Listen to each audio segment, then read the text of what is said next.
This is a certified hood classic. Another one. Ba-da-ba-ba-ba, I'm licking it.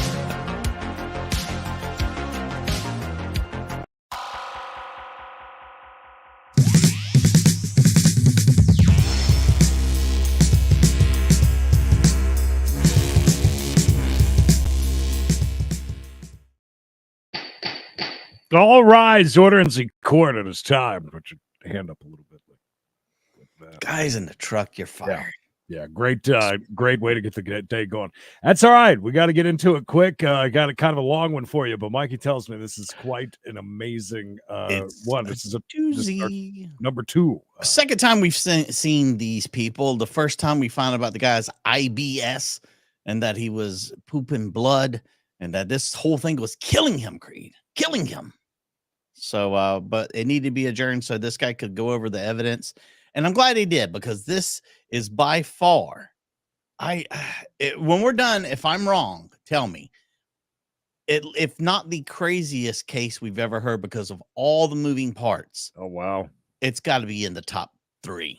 I mean, the way that this started, in the beginning, the first one, to add to that is that's going to be fun. Let's jump into it. A lot of shit's divulged, so get ready. Let's do it.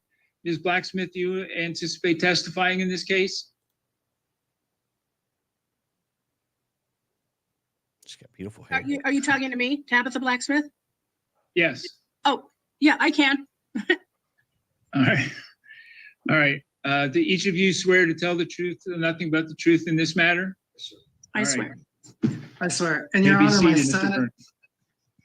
my son is here as a witness today too. Okay. All right. We'll swear him if he's going to testify when he testifies. Is that a ponytail? Blacksmith, you're the moving party here, so you have the floor. Sure is. Right down the side. Sons of Tell me anarchy. what you want to tell me. Well, Your Honor, as stated in my statement, on the 21st of July, 2023, I was riding my motorcycle home, traveling southbound on Spruce Street Southeast to pick up a prescription to turn in the pharmacy when I first encountered Michael Vernon. As I approached the stop sign at the intersection of Spruce and 9th Avenue, I saw Mr. Vernon was standing in the road in the middle of my lane right of way, waving his arms and yelling in my direction. When I began stopping at the sign, Mr. Vernon violently lunged at me and swung his right arm at me, attempting me to dislodge me from my vehicle while hysterically screaming at me that he was going to kick my ass. I hollered at him to stay away from me, and I quickly throttled my gas and left the area, continuing on my way home. As I left the area, I could hear him screaming at me until I turned left on Gregory Way to return home. Thanks. When I returned home, I gathered my prescription and headed back out on my motorcycle to turn it into the pharmacy. Nonstop. As I drove by Mr. Vernon's house, he ambushed me again on the road, running out directly in front of my motorcycle, ran up to me as I stopped and grabbed at me and tried to pull me off my motorcycle while yelling, "You motherfucker, I will kill you." I was able to disengage with Mr. Vernon. Real quick, I gotta point out, it's kind of funny that he hesitated before he said ass, but motherfucker, that's fine. Yeah, he just let that roll. This old guy was going to clothesline him from the motorcycle. I love it. That's like in a movie, no? Yes, absolutely. Like, it's what was that movie, Stone Cold, with Brian Bosworth, where he goes undercover as a biker and he's like beating ass and taking names. Yes, dislodging him from his bike. Tabitha, now I can't help now that you guys say that in the comments. He's nonstop with the blinking. I think she might be telling us it's like sending us a message of Morse code. Anybody get it? In case anybody's wondering, this is going to be a 2-hour show. Just letting you know now. Settle in. And get off my motorcycle and take a number of steps back. All the while, Mr. Vernon continued to threaten my life and yell expletives as he continued to walk quickly towards me as I was backing up. Mr. Vernon then took a swing with his fist at my face but missed. Mr. Vernon then called me a little bitch and that he was going to F me up bad. At this point, I informed Mr. Vernon that I was armed and would defend myself. I also told Mr. Vernon to back the F off and get out of my way. At this point, I was in fear for my life. Mr. Vernon had already demonstrated the capacity and willingness to seriously hurt or kill me, first by trying to knock me off my bike the first encounter along with the verbal threat, and then at that very moment by informing me he was going to kill me, along with Mr. Vernum's continued physical aggression. I was also concerned that Mr. Vernum was armed, as he has threatened other residents of the neighborhood in the past with violence and death. At the point of me telling Mr. Vernum I would defend myself, he said, "Go ahead, punk, shoot me. I don't give a F, you communist, tranny, faggot bitch. I will go get my .44 Magnum and shoot you in the effing head." Mr. Vernum then dashed forward, stuck his chest out, and tried to body check me. Mr. Vernum hit me hard enough with his body to push me back one step. At that point, I had to physically push Mr. Vernum off with my left hand while guarding my firearm side, as I believed his intent was to grab my firearm. As I pushed him off, I yelled loudly at him to get the F off me and back off. I'm not playing around with you. Get your psychotic ass out of my way and don't touch me again. I believe that my defense was strong enough to deter Mr. Vernum from further violence, as he stayed where he had stumbled back when I had shoved him off me. At no time did I present, touch, or display my sidearm. I did not threaten to shoot him. I simply told him I would defend myself. Mr. Vernum continued to block my egress from the neighborhood for a number of minutes, yelling about how he was going to kick my ass. I just needed to disarm myself first. Mr. Vernum again threatened to shoot me with his .44 Magnum. Mr. Vernum also continued calling me homophobic and racist names to include communist, faggot, tranny faggot, shitskin. I informed him I was a 100% rated disabled veteran who had served with distinction during the end of the Cold War in Desert Storm in the Armor Corps. Now, he answered. Remember, first round, we were questioning his pin. So there you go. Now we got his Army pin over there. Okay. A lot to unpack in just a short period of time. He called him a lot of. It's like, I don't know which one of these you are, so I'll just call you all of them. All of them. Yeah, try to get one to stick. He does not come off as any of those things. I don't believe he's a communist tranny at all. No. And I don't even know what a shit skin is. No. Shit skin. Should we look that up? I've probably not. Probably not. The FBI will be at your door later. Good point. Shit skin. A lot going on, and man, it is fast moving. Yeah, he's reading it, but I like that though because you got a chance to make sure we're not gonna miss anything. Yeah, 44 Magnum too. Isn't that Dirty Harry's gun? Sometimes we give people shit for sitting here reading out a script, but in this case, when you got that many moving parts, it makes sense. Calm the situation down by empathizing with his service in the Marine Corps, and that we probably had more in common than he thought. Mr. Vernum replied that I don't give a G-damn fuck. I am a G-damn Marine, and if you don't slow down, I will fucking end you. At this point, I said, just get the F out of my way. I don't care what you think anymore. I was driving down the road and you ambushed me. You are not the sheriff and you have no authority to stop or confront me because you claimed I was speeding. You have assaulted me, illegally detained me, and threatened my life. Get out of my way or I will call the sheriff. Mr. Vernon said, F you, I will call him. I replied, fine, just get out of my way and do that. I then got back on my bike and asked Mr. Vernum, are you just going to stand in front of me running your mouth, holding up traffic, or are you going to finally get out of my way? I then pulled my cell phone off the dash holder of my motorcycle and said, I'm dialing 911 now for you. Mr. Vernum replied, F you, you bastard. I'm getting your license plate. As he stepped around the back of my vehicle, I started my bike up and quickly left the area. While Mr. Vernum shouted, I know where you live and you had better watch your back. I went down to the pharmacy, dialed 911, and returned home to wait for the Thurston County Sheriff. After a short time, a Thurston County Sheriff deputy arrived, and I explained the situation as best I could. But I was still very shaken at the time and had not included all the pertinent info. The deputy informed me that he had spoken to Mr. Vernum and had corroborated everything I had told the deputy. Mr. Vernum also informed the deputy that he had overreacted and he would like to apologize and that he did not want to have any trouble with me. I consulted with the deputy on whether to accept the apology or press charges and ask him if I broke any laws. The deputy informed me that I had not and that it was my choice. The deputy did not want to encourage me either way. I decided that since I was not physically injured and that Mr. Vernum was willing to apologize, I would try to take the high road to make peace, especially considering Mr. Vernum's unfortunate past. The deputy followed me to Mr. Vernum's house, where Mr. Vernum immediately stepped forward and held out his hand to shake mine while saying to me that he had overreacted and that he was sorry for what he did. After exchanging a bit of contentious small talk along with the deputy, telling Mr. Vernum that he had no authority to enforce any speed limit, Mr. Vernum started to get agitated and the deputy called a halt to the conversation. Wow. So once the cops show up, all of a sudden, Mr. Vernon's like, I am so sorry, sir. I overreacted. And then it got contentious yet again. And then the cop had to stop him because it was starting to escalate once again. So it didn't simmer down for very long. It was still very, You stupid bastard. very will- heated. We will see him shortly, I would imagine, just like we did last time. He is in there, I would imagine. Oh, yelling. he's sitting in there patiently waiting. Ponytail still in place. Gary. Gary, thank you. Thank you, Gary. Well, get ready. There's a lot to this. Gary, where are you? The deputy asked Mr. Vernon if he was sincere with his apology and asked him if he was going to stop harassing me on the road. Mr. Vernon informed the deputy that only if you guys start doing your job, otherwise I'm not making any promises. Mr. Vernon again apologized and I left the area thinking the problem was solved. Approximately 1 week later, Mr. Vernon started yelling at me and began to flip me off when I drove by his house on my way to various errands that took me through that part of my neighborhood. I never at any time engaged with Mr. Vernon. I did not gesture, give verbal retort, or speed. In fact, most of the time I was in my Ford F-150, which is incapable of going past the speed limit in such a short distance, considering Mr. Vernon's house is the second one on the 9th Street from the turnoff for Marvin Road Southeast. The stretch of road that Mr. Vernon seems to feel the need to institute as form of law enforcement is long enough for 4 houses on each side. By the time any vehicle reaches a speed past the limit, the road ends both ways.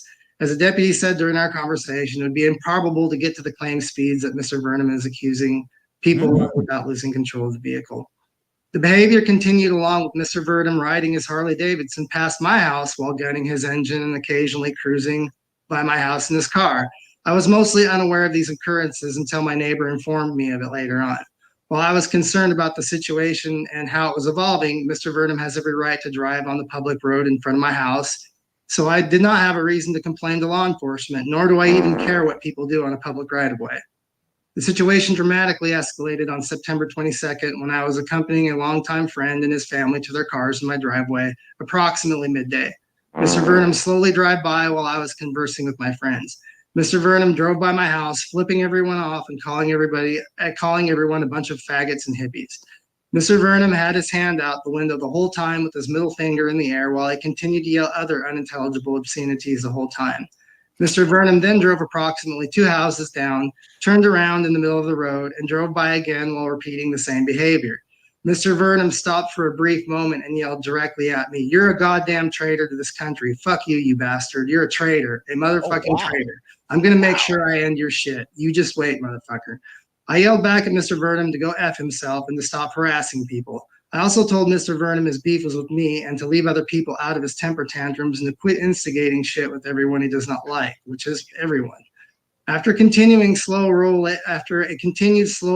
laced with more swearing and threatening behavior, Mr. Vernon finally drove off and left the area. My guest quickly departed. My guest seemed somewhat shaken. And I can back that evidence up with the statement from that one of the witnesses that was there that saw it left with the exhibits. Later that afternoon on the 22nd of September, I had just arrived home after Bible study at approximately 17:30 hours. Mr. Vernon drove by while I was talking to my girlfriend. We're not laughing at the fact that he went to Bible study. It's funny that he's got to go through all of this with all the swearing and things. Yeah, and there he is, like, as a return from Bible study. Again, he's hitting them with a lot of stuff about being a traitor to his country. I mean, these guys are comrades, right? They're both former military, and he's calling him a hippie, but I'm pretty sure Mr. Vernon's got a ponytail. I mean, unless hippie means something else nowadays. I'm surprised. Coming out to meet us in my driveway. We were discussing the ongoing move I was helping my girlfriend with. At this time, Mr. Vernon drove to the end of my driveway, blocking all the vehicles and stopped. Mr. Vernon glared at me for a moment until I asked him why he was acting like such a toddler and why he felt the need to keep stalking me. I told Mr. Vernon he had no right to block my driveway, and at this point, he was not just harassing me, but the whole neighborhood. Mr. Vernon told me to go F myself and that he was tired of all my friends speeding by his house. Mr. Vernon said that he was going to take our license plate down and have us all arrested. At this point, my girlfriend asked Mr. Vernon politely to leave or she would call 911. Girlfriend? I told Mr. Vernon to get the F away from me and my family, and I had enough of his bullshit. I told Mr. Vernon to stop acting like a vengeful child and to mind his own business and that he had no right to enforce any of his. Is this not the wife over here? Or is this like. Yeah, he said, that's my wife. That's his wife right there. Eric, the Last player. He's talking about himself going to see the girlfriend, no? He said something. Don't be saying nothing to my girlfriend. Was the girlfriend leaving? I'm so confused. This Well, guy, humble bragging some bitch. Boy, ain't kidding. law or will on me or anyone else. Mr. Vernon continued to swear and yell profanities at me, threatening me with legal action or arrest. I asked Mr. Vernon if he's going to get out and assault us while he was at it, like he had done in the past encounter. I was sincere about my query as Mr. Vernon looked as though he was ready to get out. Very quickly, Ash is the one that said this. That Bible study is code for heading off to see your girlfriend or something. Something Maybe. Else. So I don't know. That's I mean, well, where did the girlfriend come from? Girlfriend was that? Is this the sister? Maybe then. No, he said that's my wife. Oh, I just because his son's there too. His vehicle and attacked me. Mr. Vernon's face was Settle in, contorted in a bud. fierce snarl of rage. When he yelled at me, he was leaning out of his window. This is when my girlfriend dialed 911 and started talking to the dispatcher. Mr. Vernon grew very angry, called me some vulgar names, and hit his gas and sped down the road. Mr. Vernon then tried to initiate a U-turn, but failed due to his speed and drove into the neighbor's yard across the street, where his vehicle lurched, I believe it is a manual transmission, and then shot back across the road, landing his car into my next door neighbor's yard, where he proceeded to drive on the 15-foot setback, narrowly missing my utility post, heading his vehicle straight at me. At that point, I was worried about my family, and I stepped towards his vehicle while remaining on my property. He then swerved back onto the road roughly 15 feet from me as my girlfriend grabbed the back of my belt and pulled me back while telling me not to engage with him and to de-escalate. At this time, I was focused on protecting my family and was trying to keep myself between Mr. Vernon and my family. Mr. Vernon stalled his car again while flailing and screaming about in the driver's seat. The windshield wipers were on, which had engaged themselves while Mr. Vernon tried to regain control of his car. When he finally stopped, again blocking my driveway, he looked very confused. Mr. Vernon's mouth was agape, like he was unable to comprehend what he had just tried to do to me and my family. At this point, I believe Mr. Vernon was intoxicated, and a neighbor later confirmed my suspicion when she said when she informed me that she had seen him drinking a beer outside his house as she passed by on her way home shortly before the incident. He was drunk as a skunk. Turn off your windshield wipers and get it together before you really hurt someone. Leave now. Mr. Vernon's face then turned even redder than it was before, and he started yelling and swearing again, accusing us of fucking with him every day. I informed him I only drive about once per week and rarely drive by his house. Mr. Vernon started his car back up and told me he didn't give a F and he was going to file a restraining order on all of us. He then said, "I got something for you, you effing traitor." He acted like he was reaching for a weapon, then pointed a pen at me while miming it as a gun while he continued to curse at me. Mr. Vernon then started writing my girlfriend's license plate on a piece of paper before I exchanged a few more napkins. His girlfriend's license plate number. Are you sure that he introduced? You're sure that he introduced her as well? I'm so hung up on this girlfriend part now that I could have swore he said this was his wife. Huh. I mean, and his girlfriend's leaving. She was just over for a little visit. Hey, I like it. I like the detail. Grab them by the. You can see that grabbing them by the belt. Kind of pulling somebody back. You've seen that before. It's well written. I don't know if he went on Fiverr, but my goodness, well written for sure. Maybe he's using that new AI stuff. That kind of just write stuff for you. Yeah. Nasty words with Mr. Vernon. At which point he grew even more angry. My girlfriend informed Mr. Vernon that the sheriff was on the way and to please leave. Mr. Vernon continued his verbal tirade as he drove off. As he was driving, he swerved back and forth across both lanes of the road, almost hitting my neighbor's park boat on the side of my neighbor's yard. I cannot summarize the amount of terror Mr. Vernon has caused myself and those around me. He is well known to our neighborhood as a violent extremist. He will start a fight with anyone he believes is not politically aligned to his ideology or ego. The fact that he prominently flies a flag in his garage that says "kill them all," along with various far-right flags and signs with political statements displayed prominently around. Are you sure he's not just a Metallica fan? One of the greatest albums ever made. Man, it is one of the best. I mean, anything's possible. He does got that sweet ponytail.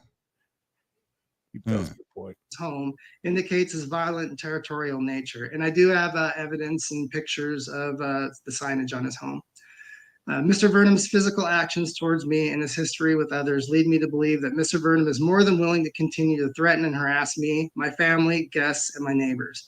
I am worried that Mr. Vernon's continuing violent behavior might escalate with him using a firearm or other weapon, like his car during our last encounter, against myself or someone else. Mr. Vernon has stated on more than one occasion his clear desire to end my life. It is also my belief that Mr. Vernon needs a psychiatric evaluation for his own safety. While I was baffled as to why Mr. Vernon chose to assault me, I was not surprised, as I have witnessed Mr. Vernon behaving similarly to other residents of the neighborhood for various imaginary offenses. These offenses usually consisted of Mr. Vernon believing that people were speeding in front of his home or playing loud music as they drove by. Often these outbursts from Mr. Vernon, he would apologize and try to smooth things over with the person that he had previously harassed, threatened, or intimidated. It is well known that while Mr. Vernon will call the police the smallest perceived offense, and after Mr. Vernon initiates hostile contact with others and has had the police called on him, he will usually try and sweet talk his way out of any charges by way of apology. I have personally witnessed this myself with my previous neighbors that lived across the street from me. Usually after a week, Mr. Vernon would return to his previous behavior of flipping off anyone he does not like who drives by on the public road, 9th Street, in front of his house. To be clear, I have never once initiated contact with Mr. Vernon on my own. He has sought out every contact or every encounter and tried to instigate a fight through physical assault or verbal abuse upon every contact. While I've tried to de-escalate the situation of the initial encounter through forgiveness, it is obvious Mr. Vernon continues to harbor a grudge against me and is willing to act unlawfully in a process of soothing his own anger.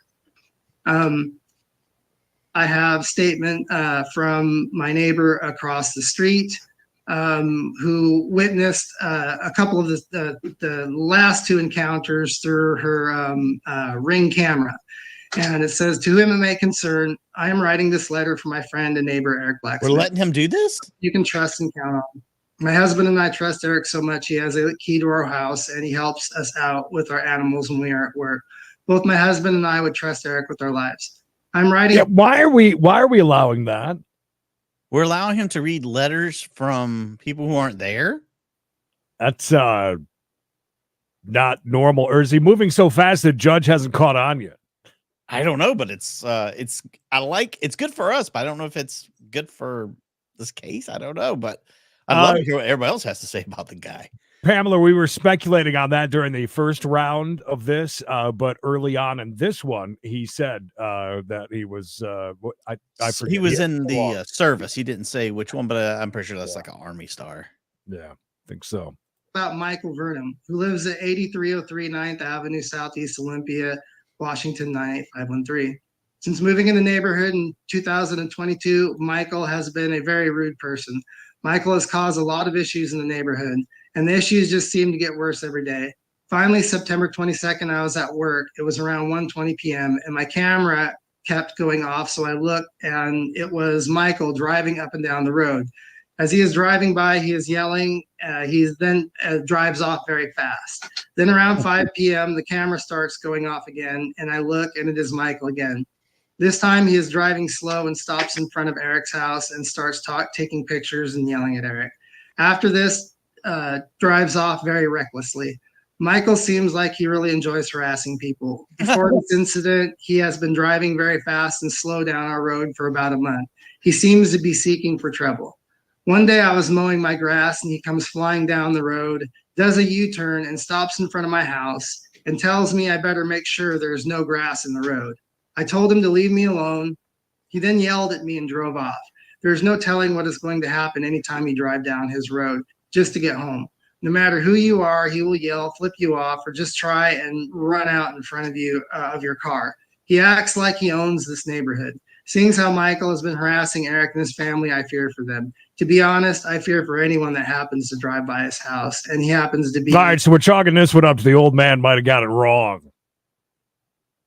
Okay, that's his sister. That makes more sense. Maybe she lives with her brother? Well, maybe. I hope that we find out at some point. But thank you for going back, though. Because there's a lot that I don't catch, so makes sense, more sense, I guess. In one of his moods, and that's from Caitlin Self. 917 Gregory Way, Southeast Olympia, Washington. The next statement is from my son. And he says, and it's a forward message from his email, because that's the I just put all the statements in as I received them. I didn't alter them, retype them or check them for spelling errors. He says, I've lived in this area with my family for 20 plus years and haven't had a problem with anyone until Mike. All through my middle school and high school years, he would yell at obscenities at myself and my friends when we walked to school. He wasn't an everyday occurrence, but when it happened, it was very distressing. There was a point in time where I think he threw something at myself, but I can't recall what it was. I was more concerned with getting away from him. Recently, however, as I go to work with my coworker, Adolfo, who comes to pick me up and we carpool, he would run out in the middle of the street and just flip us off as we were going to drive by and calling us faggots, threatening to shoot us. Just recently, he started looping around my dad's house, flipping him off and calling him a traitor, tranny faggot in front of our family friends. What? A couple of hours later, my father and his girlfriend were outside, and right as I was making my Hold on. I'm sorry. I know I shouldn't be stopping us. How is no one beat this old man's ass? Right? Is it a bunch of this whole neighborhood full of people that this guy needs his ass beat for sure? Oh, I'm sending out Christmas cards. Don't you worry. And that's the email you need to send your address to right there. Cole was asking, sent one over to the main one already. If you would resend that, Cole, that way I can keep it all in one spot. But how's nobody beat this dude's ass? How is nobody? I mean, this guy had a piece on him, and he still felt threatened. I mean, is he that big of a badass? I mean, I don't know. I would at least try and throw hands with him at least one good time. Let him come in the yard and go for it. At this point, would you not be swerving a little bit closer to his direction when he's standing out in the road flipping you off? I mean, how's the neighborhood not come together and like burned his house down? I mean, this guy's a menace. If any of this stuff is true. Oh, of course, Bible study. I'm having that tonight at my house. Yes, of course. Yeah, I don't know why that made both of us chuckle. Adolfo. It sounds like a fake name. Girlfriend. Mike came by and started losing it, provoking my father and yelling at everyone. I noticed that he tried to run my father over right as I was coming down the driveway, and his girlfriend started pulling my father back and said she was going to call the cops. Mike went on to call my father a tranny faggot again, and it looked like he was reaching for something. My father yelled at him, "He's not welcome here," and to go away. Mike stalled his car and its wipers and blinkers came on as he got it started, flipped my father, and started speeding off. Let's see here. This is a letter. This is a document shared by Tina Gwynn, who's been harassed by him on a number of occasions. I mean, we got. And it says, I, Tina M. It's the 13th or third living at 917 Gregory Way, Southeast Olympia, Washington, 98513. They're previous tenants to Caitlin Self. With my husband, Philip Gwynn, and our 4 children, we moved there June of 2008. It was a wonderful place to raise our family. Shortly after we lived there for a few months, a man in the neighborhood that lived in the first few houses as you enter the neighborhood, he had ran out to the road as we drove past his house and flagged us down and asked us to slow down. And we said we weren't driving fast under the speed limit, and we apologized. Shortly after that, we passed his house, saw him outside, we waved, smiled at him, and he flipped us off. We were puzzled. On another day, he drove his Harley past our house, and we waved and smiled. He then flipped us off again, and we were confused as to why. He was doing this. He then returned back a couple days later on his Harley to our house, and him and my husband had a conversation. He said that he was sorry for being unkind to us and our children. He said he can see that the kids in the neighborhood was at our house, and he said, my husband was a good man. They then seemed to become friends, and he then offered to make our daughter's hope chest as a peace offering. But again, the flipping off started occurring again. He'd drive by our house, either in his truck or on his Harley, yelling cuss words and flipping us all off, and there were children present at the time always. This went on for weeks, months, even years. He harassed us, our friends, anyone he thought and knew that we were friends with. He called the police on us time again. Came at me calling me a low-life piece of shit. I don't belong in that neighborhood. I'm a transient drug dealer. Then he came at me. I said, what have I ever done to you? We all used to be friends and looked out for each other. then as he was saying all this mean stuff to me, I was crying. I said to him, I'm a good person. I'm not a transient or a drug dealer. I have a great job that pays well. And then my husband heard the shouting and came out to see what was going on. Then he came at my husband trying to fight him and even spit on my husband, telling him he better not hear him disrespect his wife like that again. And he didn't want to fight because he would hurt him pretty bad. So this man called 911 again, but he was the one who started the conflict with us. There has been and still continues to do so when my husband passed away on Rose, I hope everything works out with that. Very important. I feel for you with that. Are we sure he said transient? Because I'm pretty sure this guy's got a pattern of things he likes to say, and it's true. He doesn't say transient and all the other ones, but maybe it is a transient sexual. Maybe IBS man is so effed up that he doesn't know that. What a nice guy. My God. So with this other neighbor with the third letter, so it seems that he feels bad about his actions. Once in a while, about 3 seconds, yeah, but to the point where I'm gonna make your daughters a hope test, and then right back to flipping them off. You cheap, money grubbing bastard. And spitting too. That's disgusting. He's a spitter. You're not a good man. Jesus, what a story! I would just move. I don't care if it's the nicest house in the world. 27th of September 27th, 2020. He was out in front of the yard cheering and lighting off fireworks, yelling, "Woohoo, the bastard is dead." I had started working for a friend of mine that lives across the street from him, and he flipped me off as I drove past him to my place of employment. I returned the gesture as I flipped him back off. As I was getting out of my car, he had drove his truck over there to cuss and yell at me. He told me I don't belong there. You know, I got to say one thing about Eric. I got to give him credit that he has also told on himself quite a few times that the things that he has said back to him. And I like that. I like that he's added that in to all of this. Because, I mean, he's admitted to kind of calling him and using obscenities too back. Am I to understand what we just heard? The lady's husband died and then he's out shooting off fireworks, and Eric, not Eric, but Mr. Vermaldo or whatever his name is, the guy that hates transgressions, was out there with fireworks celebrating the man's death. I mean, that's pretty bad if that's the case. That's cold-blooded as hell. That's pretty ruthless. And I need to watch my back at this point. Pretty much all the neighbors had heard and witnessed this. And I smiled and told him to F off and have a nice day. We continued to work as we did any yard work outside. He'd be outside staring us down. He has bullied me and my family and friends to the point he's so unhinged, and he goes out of his way to start conflict. He has threatened to fight or even kill us. And so those are those statements, and I have some more statements here. Oh my God. Let's hold on here. Whoa, slow your roll. Live testimony here. Let's go with Tabitha Blacksmith. Would you come on the sound here? Tell us what your relationship is to Eric Blacksmith. I'm Eric Blacksmith's wife. We live together at 914 Gregory Way Southeast. And I wasn't present. First of all, I'd like to apologize to my friend Mikey that he was right about that. Huh. Okay. I don't know what to say about that.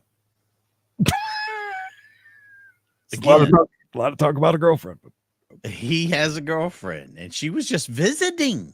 Remember, she was leaving my girlfriend's license plate. It's got to be right. Has to be. Because he's not talking about her.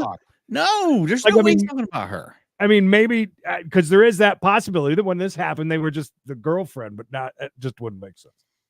Yeah, why wouldn't he say my wife? My wife grabbed me. My wife did this. My wife did that. She is his wife. You would not refer to your wife in a past tense thing like my girlfriend, right? When she's your wife. Yeah. Man. All right. Well, I'm glad that that happened because whoa! Stop the clock. Definitely wondering. Interesting. Present for the first 2 incidents. I was at home working that day. My husband left and went to the pharmacy to pick up a script, and he rode his motorcycle. He doesn't do that very often. He hardly rides. He hardly goes anywhere. So I thought it would be good for him to get on the bike, get some fresh air, and go get his script. But he came back right away, and I was sort of surprised. I'm like, well, that was fast. But he had forgotten his script. He came back home to get it, and he said that Michael Vernon had tried to accost him on the road. And we're like, okay, well, that was weird.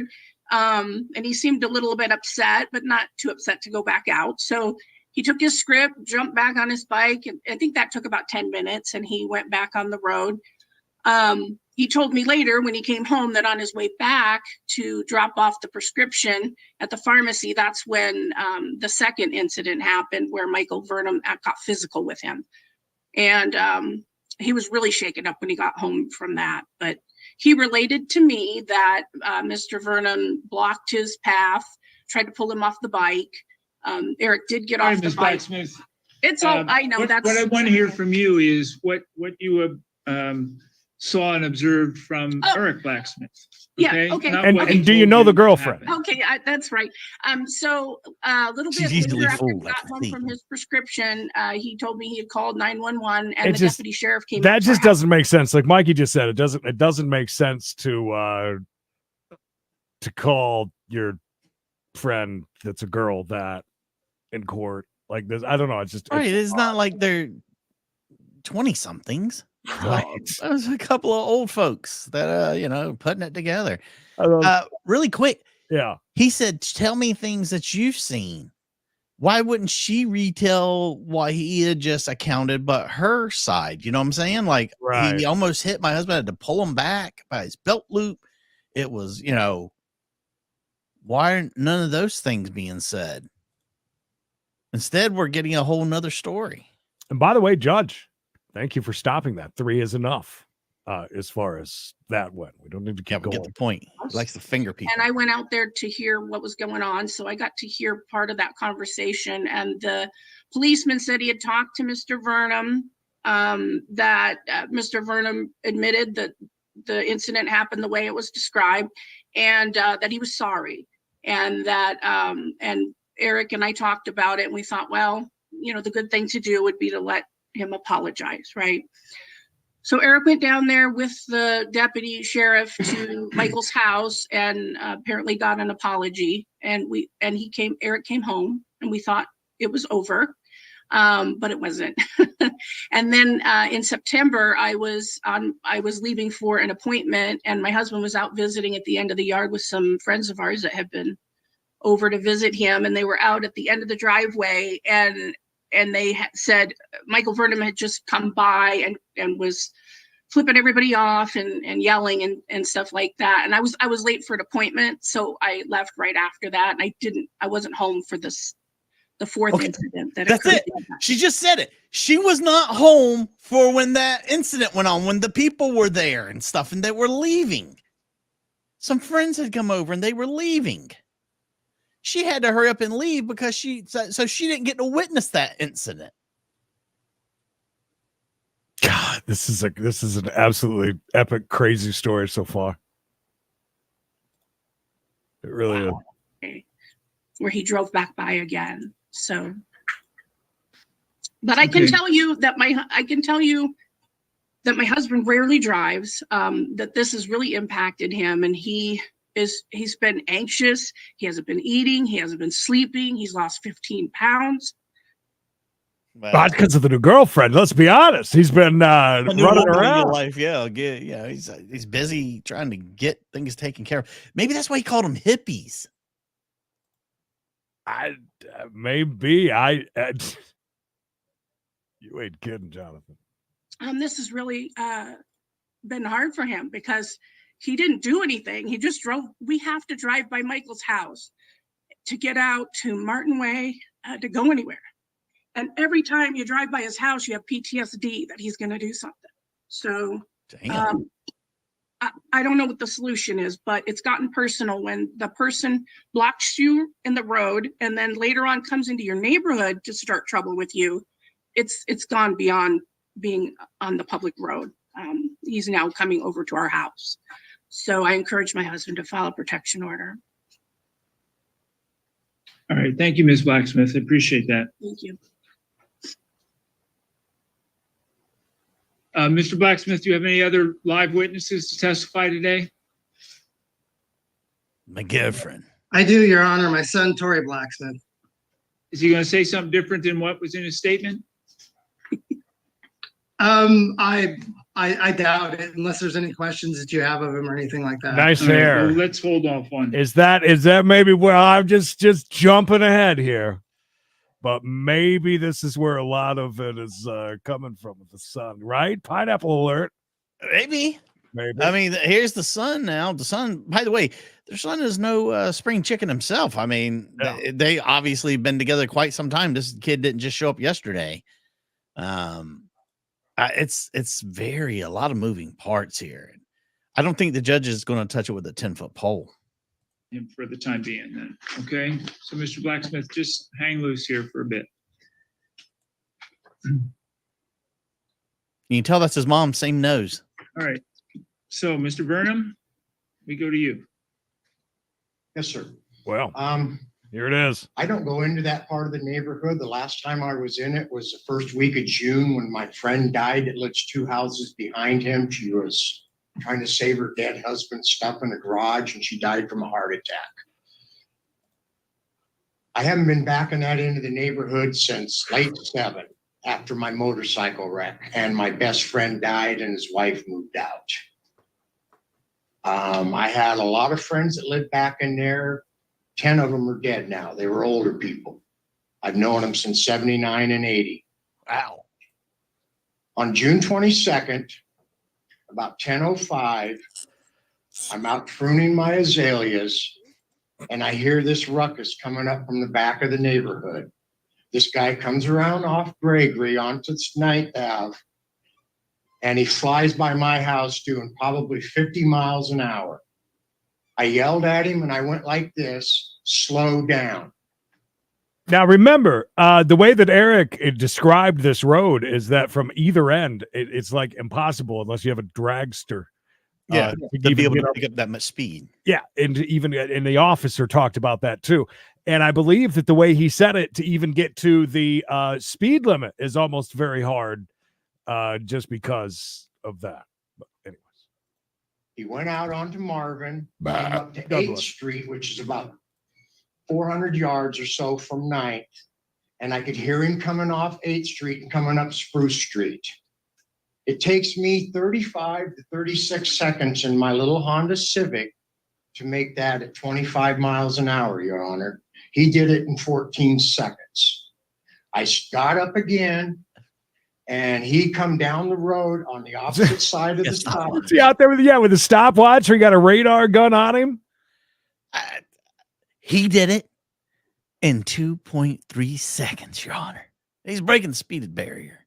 It's crazy. Yeah, we've been going for half an hour. I don't think he's excused himself for a bathroom break yet. He doesn't need to. Sign and was going to just blow through the road, and I tried getting him to stop, and he was going to run me over, and I jumped out of the way. He was doing 60 miles an hour when he came up to that.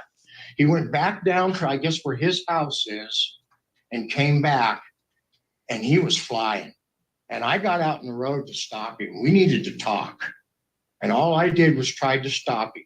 Now, I want you to understand, Your Honor, I have a broken hand here. It's deformed. I have a steel plate in it. Oh. I couldn't key. The only way I can key is I put this pencil. I just retired from the Department of Revenue at 26 years. I could only key like this. This arm is gone. I can't do anything with it.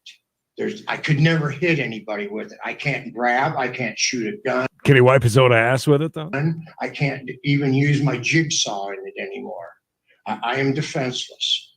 This guy, he got off his bike. He jumped off of it. He called me, "Oh, you're the Trump freak," because I have Trump signs. I have all kinds of signs on my garage, Your Honor. I believe in the First Amendment. None of them are rude. They're Harley signs. They're One is established 1776, United States of America. Another one is my daughter, who was murdered in my neighborhood 23 years ago, 175 yards from my house. It says shoplifters will be beaten to a mere bloody pulp. It's just a sign, Your Honor. And then I have shoplifters at your house? Who's shoplifting at your house? Who are you letting in? His daughter was murdered 175 yards from his house 27 years ago. Your Honor, look, these are all very nice things. It says, trannies, and troublemakers will be beaten within an inch of their life. So, Your Honor, these are all just fun, whimsical type things that everyone has. I mean, come on. The shoplifter thing is. We prosecute all shoplifters. My Benjamin Franklin "Don't Tread on Me" sign, and then I have a Second Amendment sign for my dead military friends. By the way, yeah, if my daughter was murdered in a neighborhood, you bet your ass I'm moving.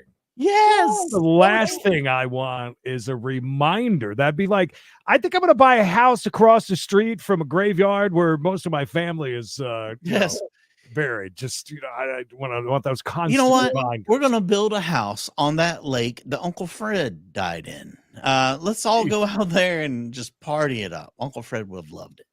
Shoplifters to live in my neighborhood. Right? Anyway, while we were talking and he called me a Trump freak, I went, whoa. And I did say, you're a gender freak. I don't know why, I just said it. And I kept trying to tell him we need to talk. You can't drive like this through our neighborhood. And all of a sudden, his right hand went down to his right hip, and he had a gun on, I noticed. I threw my arms up in the air. This arm I can't put up in the air. It won't go much higher. But I threw him up like this, and I had a shirt with no tuck, and I said, I have nothing on me. And then he unstrapped the gun. I grabbed my arm and I ran for the house. I have IBS. I have a bowel infection, and I crapped my pants out and I became dehydrated. I dialed 911 and they came. And nobody would. He shit his pants and called 911. You ever do that before, Mike? I never shit mine so bad. Become dehydrated immediately, by the way. He called 911. Can you imagine? While I'm on the can. Believe me, I kept trying to tell this deputy to go talk to my two neighbors that made just two statements. If I may take a drink, Your Honor. Now, I did say something to him to the effect when I saw him unlatch. Absolutely not.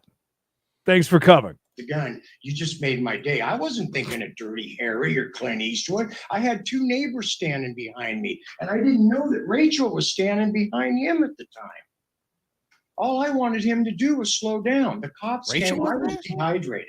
This infection dehydrates me real quick. It's killing me, my doctor says. I've been in the hospital for it once for 5 days, and I was in the urgent care in January for 4 days for it.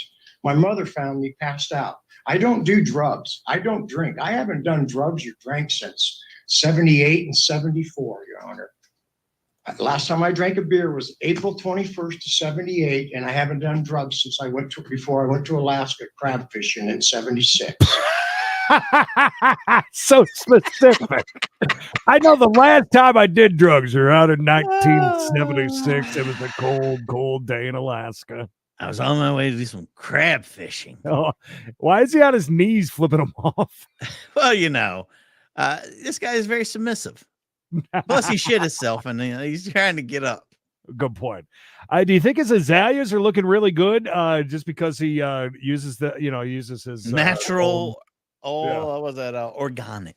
Yes. I don't do drugs for the pain in this shoulder, for my stomach. I fell 28 feet. I'm disabled by L&I. That's why I went to work for the state. I used to be a carpenter. I'm still a carpenter, but I can't do these kind of things. I'm just a shitty one at this point. And to make you understand that I'm not a violent person, in 1990, my wife got tied up with a creep out of California. He talked her into kicking me out for molesting my children. No! I fought. I was thrown in jail twice.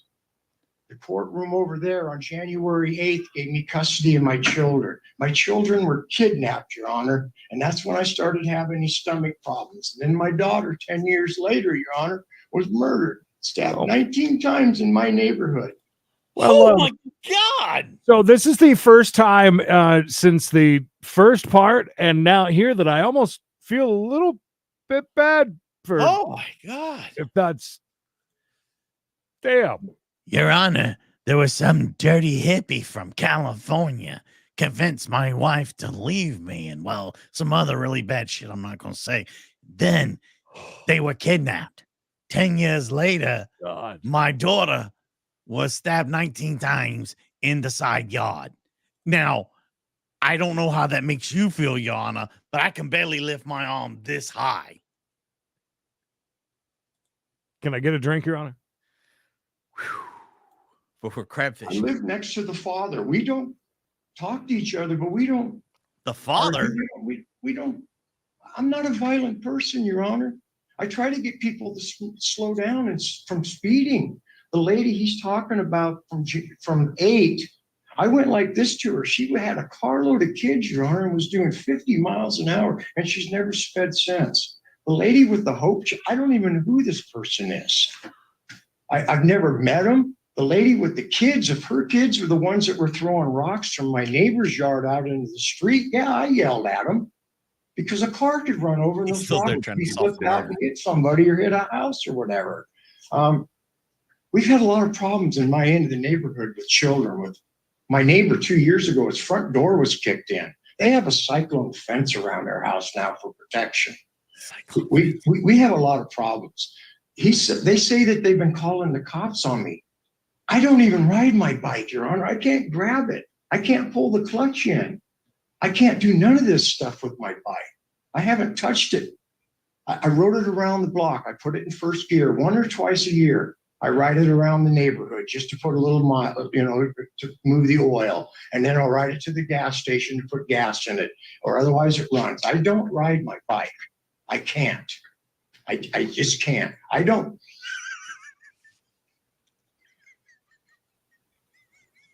know why this guy's doing this to me. After what happened, I asked the deputy on June 22nd to please bring him down. I'd like to shake his hand and tell him that I want to be friends. 3 times he grabbed my hand and shook it. I thought it was over. A week later, he started driving by my house erratically in this F-150. I didn't do anything about it because I knew what he was trying to do. He was trying to get my goat. Because I had told the deputy that day, if he drives down our road fast like that again, I'm going to do this again. I've had 3 kids hit in front of my house in 44 years. The last one laid on my couch 20 years ago, waiting for the ambulance. I knew that boy. I knew his mother. I knew his grandparents. I knew both sets of grandparents, and I knew the father of that boy. It was quite disturbing to me to watch this kid bounce off a bumper and fly across the asphalt. 3 people have been hit in front of his house.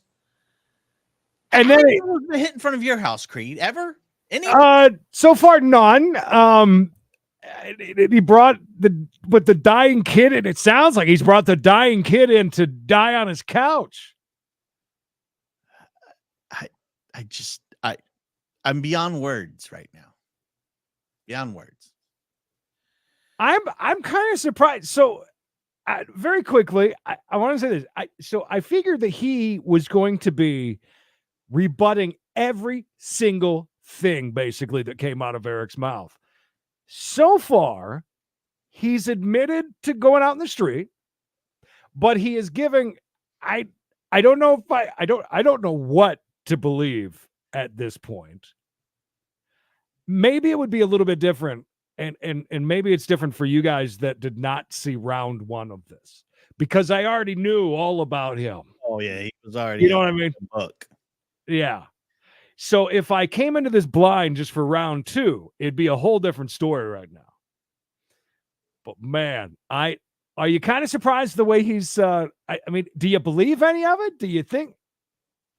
I mean, that's like I was out there and I was bitten by a rattlesnake on my finger, and I was like, help!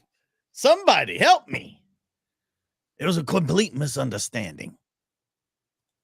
This dude, I'm sorry I was laughing so hard earlier, but when Shirtless Dad said, Your Honor, they call me Lucky. Yes. I just couldn't It's stand funny. it no Some of the smallest comments are just. Oh my gosh. I love it. This guy. Woo, what a story he's got. I hate it because I really can't figure it out if he's just full of shit or. And I've been trying to get people. I haven't done it much since then, since 8. I've been sick. I've lost my teeth because of my immune system. I can't yell at people, Your Honor. These things will come flying out. My son killed himself October 12th of 11 because of what happened to his sister and other things. I'm not a violent man. I take pride in my house. My house is one of the best looking houses in the neighborhood. And this young lady and her husband are catching up to me. And I don't drink. I don't drive. I just retired. It'll be 2 years at the end of January 31st. I sit in my house and I do nothing. I work on my property. I'm growing new lawn right now. But his hands don't work. By my house, and then all this. Well, that goes along with it. He can't ride his motorcycle. Well, once in a while to the gas station. You know, just that. I drive it in first gear all the way to the gas station. That's People what somebody said. What, curse me. You ride that all the way with first gear, dude? 10 miles to the gas station. Takes me 6 hours to get there. This is just so crazy. Can you handle it for just a second? Sure. Sudden in August, my neighbor Sybil is over in my garage. I'm doing a project for her, and this little red car stops in front of my driveway. They start yelling, screaming. Sybil said they threw something in my driveway. I said they're just some crazy idiots. Ignore them. A couple weeks later, did it again on September 21st. This little red car stopped in front of my house again. I was just getting ready to get into my car. I didn't know who it was, so I followed it down in the neighborhood. At this time, 2 months after him and I had had an incident in front of my house, I didn't know where this guy lived.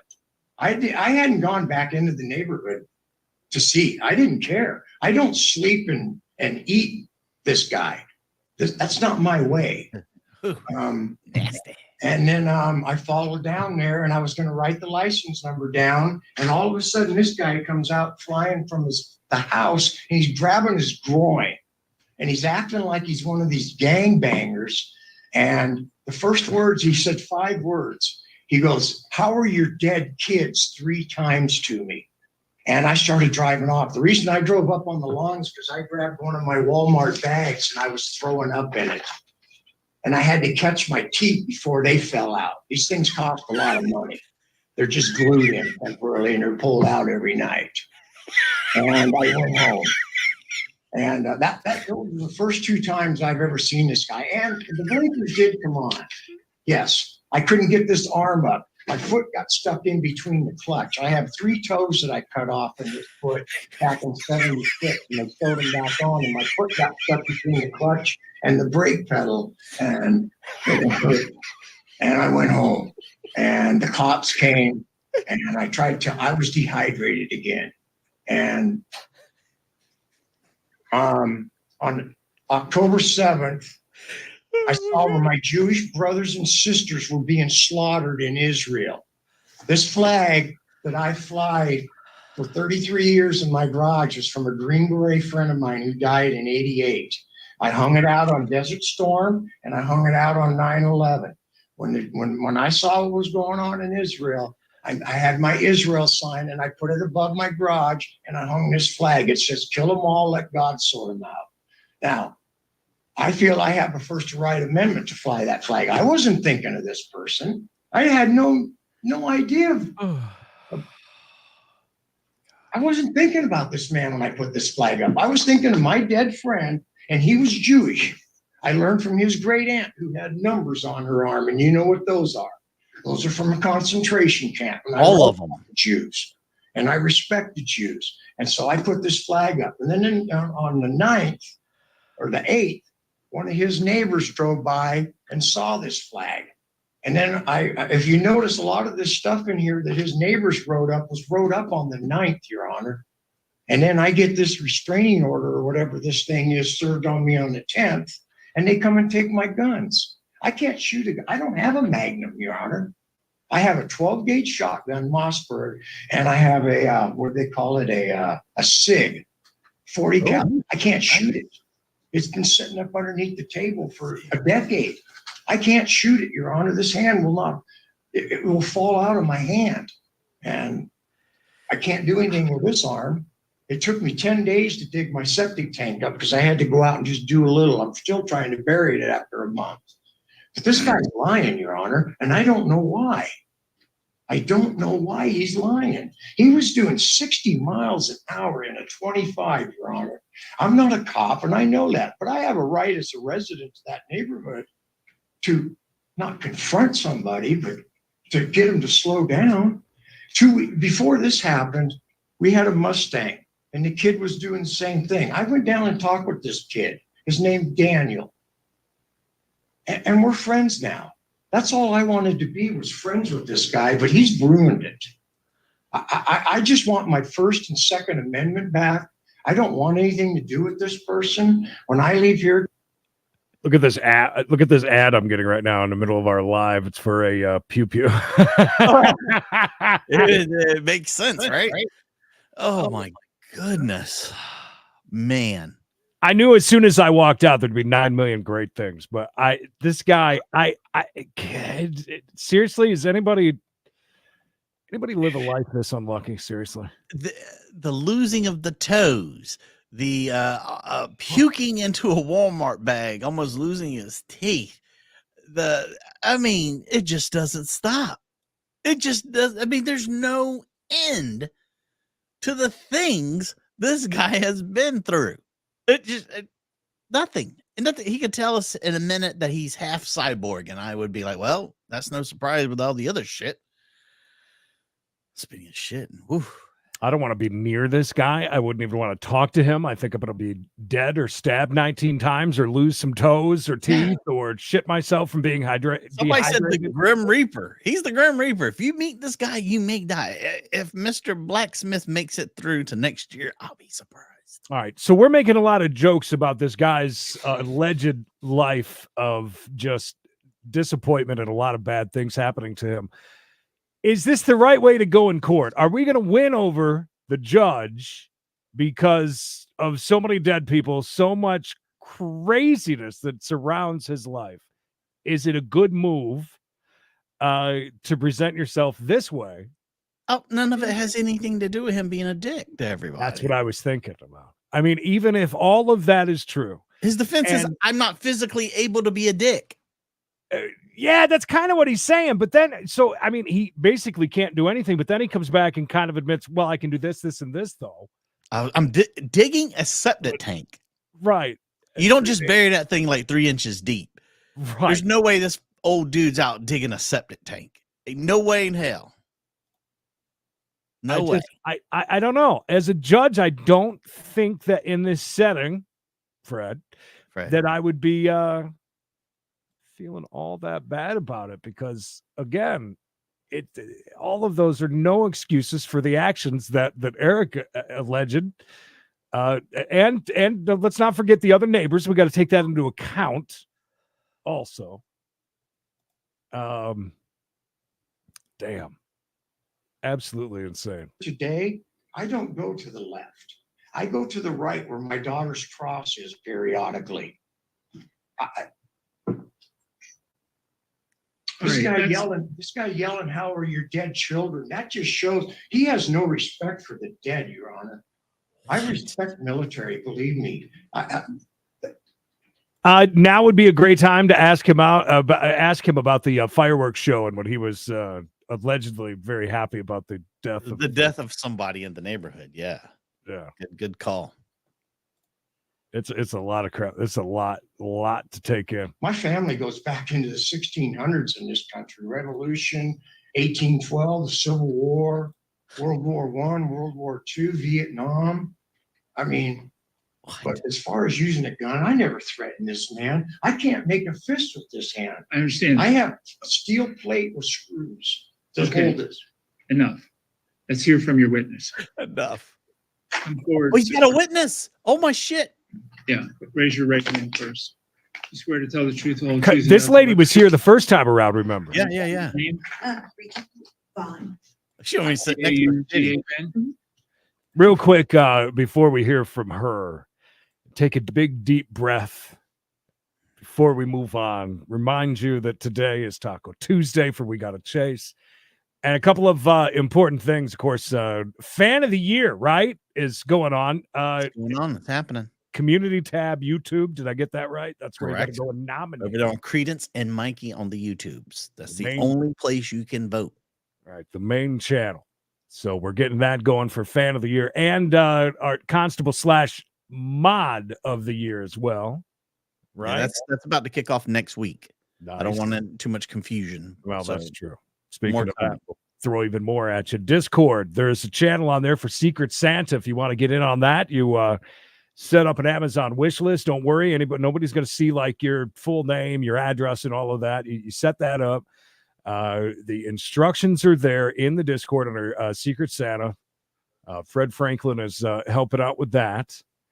It's about $50 is the high end. No more than that, by the way. Just is so that you know. per item or total? Overall, I think. Okay. I've got to go take some stuff off. What's the highest item that you have? I kept it under 30 on all of them. Okay. All right. Some of them are under 10. But real quick, though, he Yeah. said in honor of his Jewish friend who had a mother who was in, the very bad situation with the tattoos on her arms and whatnot. He hangs a flag that says, kill them all and let God sort them out. How is that a paying tribute to anyone who has been murdered or killed? I don't understand that tribute. I could be just speaking out of school, but I don't think that's a very good tribute. I'll say this: if this does get granted, I have a feeling that these people need to start taking some videos, and this dude's going to get. Oh, he's going to go to jail. He's Real going to quick. prison. Mm-hmm. Yeah. Real quick. Check. Oh man! I got a sweet ponytail. Right, he's Ms. got. Mom, what can you tell me about this? I guess there was 2 incidents the day that they're talking about, and I think I saw the second incident. It looked like there was a person on a motorcycle. I believe it was a red 3-wheel motorcycle. Trike. I had seen there's him a trike. With Mike because I had the window open. I work from home and the window was open. I was in a meeting and I heard yelling. So obviously I looked out the window and I saw like some kind of confrontation happening. So I put myself on mute and walked over to see from a better angle what was going on. And I could see gentleman who was on the motorcycle and Mike like going back and forth, screaming at each other. So I shut my window and I thought, it looks like it might be a little, I don't know. I just saw them like, I never saw the person off of the motorcycle. I saw Mike and him conversing, kind of going back and forth. I saw Mike go like kind of put his hands up like this. They looked equally mad at each other. I walked out onto my porch at this point, and then I saw the person who was on the motorcycle looked to me that he had a gun on his right hip, and that there was something latching the gun or something. It looked like they unlatched it and put their hand on the gun, and I was like, I'm out of here. So I walked back inside, pulled up my cell phone, and by the time I got back inside, the person on the motorcycle had left. So I was like, okay, I was still in a meeting. I had to get back into that meeting. And then later that day, I saw, I think it was a sheriff at Mike's house. So I assumed everything was cool. And then one day Mike came over and was like, you've known me for 40 plus years. Can you come talk? And I said, is this about the incident with the person on the motorcycle? He said, yes. And I said, well, I saw it. He didn't know I'd seen it. So I said, okay. So I came. I know Mike because I grew up there. I bought the house from my parents. So I've been living there. I can attest that people can speed through there. There are 3 entrances to that neighborhood that you can get out. I understand it's probably easier for most people to go down past Mike's house. Why is Troy back? Did we not already like put the kibosh on his whole thing? Maybe Troy felt like, look, she's a witness. Maybe I should show back up. Maybe they're gonna call me next because she isn't doing really anything for this guy's case. Not really. She said nothing, bunch of nothing burgers so far. Yeah, word salad. But there are other options. I'm not saying who's right or who's wrong. I'm just telling you what I saw. I will tell you that people speed through. I can't be specific with who speeds through, but it is a problem. There have been people who've been hit. I know Mike personally because I was best friends with his daughter who was killed. So that's how I know him. And that's all I have. That's tragic. Statements by my other 2 neighbors too, Your Honor, who witnessed everything that was going on that day. Now, what happened at his house was wrong. I'll admit that. But there were words said, but there was no threat for me to threaten to kill him or anything like that. Like I said, when he used the words, "How are your dead children?" 3 times to me, my body just went limp. It's Okay. Well, I wouldn't tell A couple questions. So what brought your attention to this incident in the street was the yelling that was going on? Yeah, because like I said, I was in an actual virtual meeting and I had to present something. So I was like, oh, I hear something. I thought maybe what it was music coming from someone's car because it's summer. So I thought, well, maybe it's just music or something. And then I was like, no. And I could just hear them screaming at each other, like back and forth.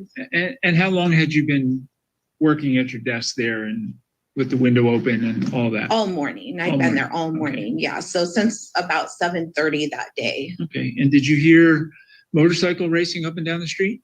Sometimes I hear motorcycles going back and forth. I had heard, I didn't read the full testimony, but I guess there was a second or no, I'm asking you, did you that morning hear a motorcycle racing up and down the street? I didn't hear a motorcycle racing up and down the street. Did you hear a motorcycle at all on the street? I heard a motorcycle that day. Okay.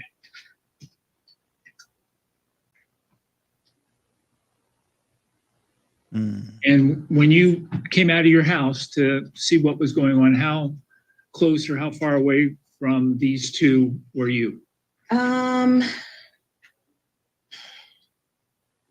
To the back wall? Yeah, probably to the back wall to where you are.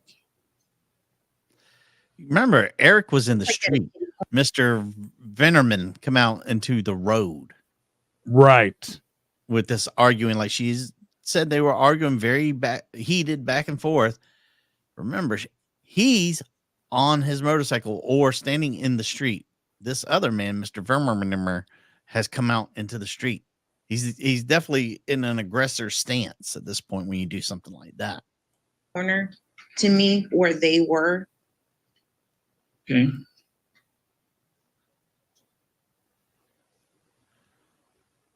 First time I've seen Judge I just taking came out notes for a minute, and then when I saw it escalating, I just walked back inside because I didn't want to be a part of it. Once I saw there was a gun involved, he didn't like pull it out or anything. I just saw what looked like an unhit. I was like, I'm going back in, and I could hear them both yelling, so I could tell they were both mad. Did you hear what they were yelling? No, they were just. Why are we here? Yeah, they were fighting. No shit. Like that's all you're proving right now. You didn't hear anything. Why are we here? I don't understand. I think she's trying to prove that he was going to pull a weapon, possibly. But still, I mean, if he felt threatened and the man has basically run up on him in the street. If the pew pew was drawn like it was alleged. Well, he said he didn't even, he's just undid his like little, it's got the little snap over it, like it's old Western, like they're about to do a duel. And that would be a pivotal point of this, right? Oh, absolutely. With the pew pew. Curse words and stuff, but I couldn't tell you specifically what was being said.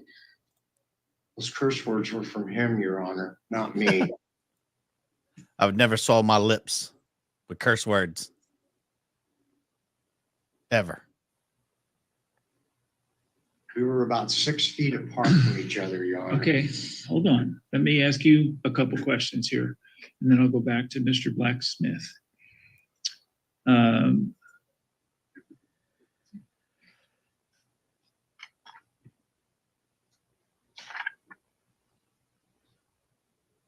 Mikey.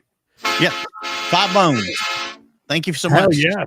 She's not a fan of them taking 30%, and neither are we. Thank you for the whole $5. The street that you live, Mr. Burnham, Thank you, Kathy. heard some testimony that there's 4 houses on either side of the street that lead out to, is it Marvin Road? Yes, sir. Is that the extent of the street? There's Pete, mine, and then Stan's house. And then across from Stan's house is Rachel's house, Dan's house, Sybil's, and then the other lady. I don't remember her name right now. So they're basically 7 houses there. And then I have a street in front of me called Spruce Street. My street comes off Marvin. It's about 350, 375 feet long. And then it wides into one section that goes Gregory where he lives, and then 9th Ave where it goes off into the other end of the neighborhood. So what part of that was he doing 50 or 60 miles an hour? He was doing the 50 at least in front of my house. And then when he got onto Marvin Road, heading towards the mushroom farm, he got back on 8, which is still part of our development. Right. Just the mushroom farm. And was doing 60 plus on Spruce. Just listen to the question and try to answer it. Okay.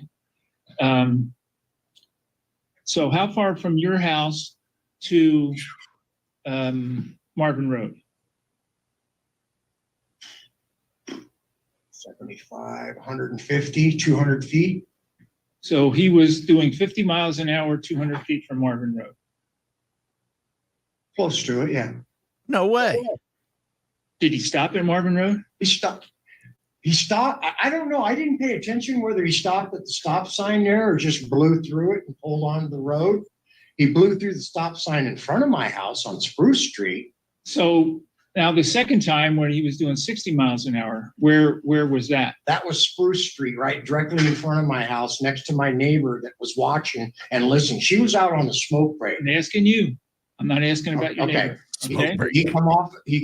When he turned onto Marvin Road off in front of my street, he went down to 8th Street and turned on 8th Street and started. You're supposing this happened. You don't know. No, I listened to it all happen. Even the neighbors did.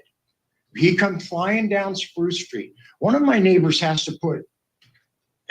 She puts an orange flag for her kids, but it takes 36 seconds. I've already drove this route with my vehicles to see how long it takes to do 25 miles an hour. And he did it in 14 seconds because I had my watch on and I was clocking it. I clocked him when he come out of Gregory Way on 9th. He did that in 7 seconds. 7 seconds. He turned on Marvin Road. I've learned from this. We've had incidences like this. The sheriff's department told us 40 years ago to get license numbers and estimate the speed that they were going. And that's what I was trying to do. Okay. So let me ask you, you said he told you that so you quit calling them. I did. Prior to being injured. Any experience with estimating speeds of vehicles?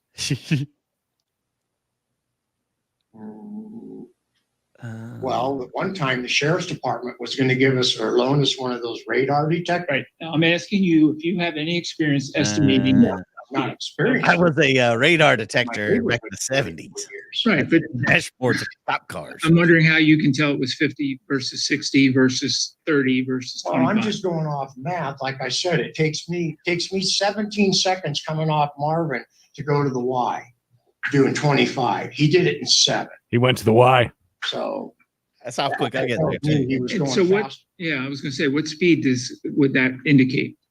I would estimate he was doing over 50 miles. You didn't do any math to say to travel this distance, 375 feet or 500 yards or whatever it is, in 7 seconds would mean you would have to be going how fast?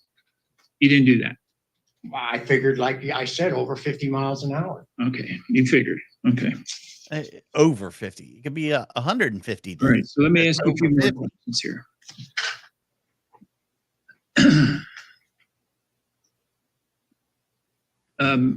Do we agree that there were two incidents then, two incidents in the street?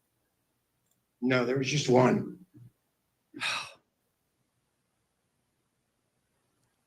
There was two. He You come can down admit Spruce it. Street. He ran the stop sign, and I tried getting him to stop the first time. He blew right by me, went back to his house, and then he come flying back. And that's when I stood in the middle of the road.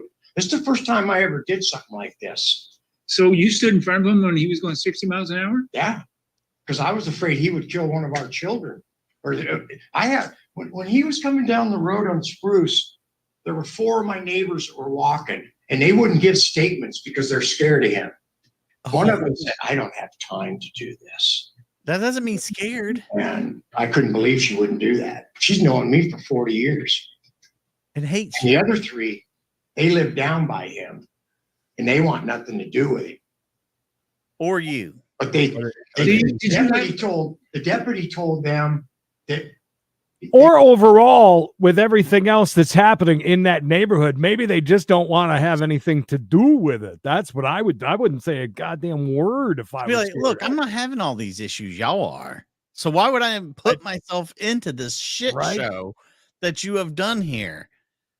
He's claiming he stepped out in front of a vehicle that was going 60 to protect the lives of children. I give the judge a lot of credit because now he's starting to kind of break all of this down. Yeah, he's chipping away now at the bullshit. I'm not sure if IBS has figured it out yet, but each answer is looking worse and worse. They wouldn't give a statement. They didn't want to get involved. And I kept trying to tell the deputy, go talk to my 2 neighbors, the one here and the one where the boat is on Spruce Street. He never did. Friday morning on the 23rd, I called 911 because Sybil had said that the deputy didn't talk to her. And they said somebody would reply. About 5 minutes later, a sergeant from downstairs called me back. And I asked him about this. And he goes, well, there were 4 women that the deputy talked to, but they said they didn't want to get involved. And I said, did he talk to my neighbor across the street or another lady? And he goes, I don't have a report on that. He goes, you can have them fill out a report. That's what you guys have up there. And that's what I meant by when I told him that you just made my day. I knew Sybil and Courtney were standing behind me. I didn't threaten this man. Courtney, you had something to do with this? Courtney, what were you doing there? Are you friends with this guy? No, sir. No, I can't hold a weapon in this hand. Oh, no, sir. I've been making stuff. I've been making Seahawk signs for everybody that I know. And I can't do that anymore because I can't hold the jigsaw. This arm won't work. Okay. I mean, I made 3 of them last week. But I can't do it anymore. Testified to that multiple times. Okay, I get the. I made a horse for a guy on the how YouTube. I intense can't you do are that anymore. and how passionate you are about this.